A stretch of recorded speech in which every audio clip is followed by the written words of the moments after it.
விவசாயிகளுக்கு வணக்கம். நான் உங்கள் கலைவாணன் நகரி.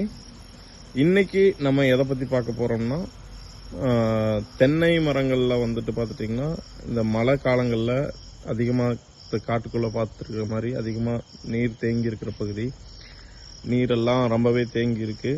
இந்த மாதிரி நேரங்களில் வந்துட்டு பார்த்துட்டிங்கன்னா நமக்கு வந்துட்டு சத்துக்களானது நிறைய வந்துட்டு லீச் அவுட் ஆகிருக்கும். குறிப்பாக கால்சியம், பொட்டாசியம், சல்ஃபர் இந்த மாதிரி சத்துக்கள் 3 சத்துக்களுமே வந்துட்டு ஈஸியாக லீச் அவுட் ஆகக்கூடிய சத்துக்கள். இதெல்லாமே லீச் அவுட் ஆகிருக்கும். காரணம் என்னன்னா அதிகப்படியான மழை பெஞ்சிருக்கிறது. அதனால நமக்கு என்ன பிரச்சனை வரும்னு பார்த்துட்டிங்கன்னா, அதிகமாக இந்த மரம் பார்த்துட்ட மாதிரி இவ்வளோ நாள் நல்லா இருந்தது. இப்போ வந்துட்டு பார்த்துட்டிங்கன்னா மட்டையோட சடிச்சலானது ஜாஸ்தி வருது. இது வந்துட்டு கால்சியம் பற்றாக்குறைக்கு உண்டான ஒரு அறிகுறி. காயோட ஊறுதல் வந்துட்டு ரொம்பவே கம்மியாயிரும். காயோட சைஸ் கம்மியாகும். வழக்கமாக 40 நாளில் வெட்டிட்டு இருக்க இளநீ வெட்ட வேண்டிய வெட்டு வந்துட்டு பார்த்துட்டிங்கன்னா 60 நாள் 70 நாளுங்கிறது போகும்.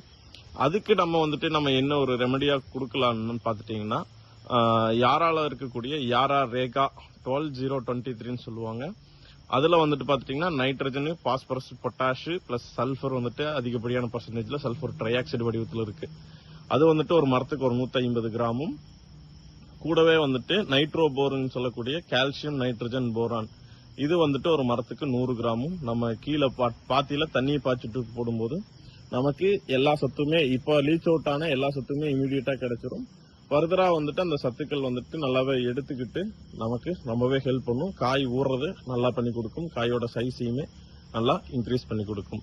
இது போல மேலும் பல தகவல்களுக்கு புதிய விவசாயம் யூடியூப் சேனலை ஃபாலோ பண்ணுங்க, சப்ஸ்கிரைப் பண்ணுங்க. இது யாருக்கு தேவைப்படுமோ அவங்களுக்கு ஷேர் பண்ணுங்க.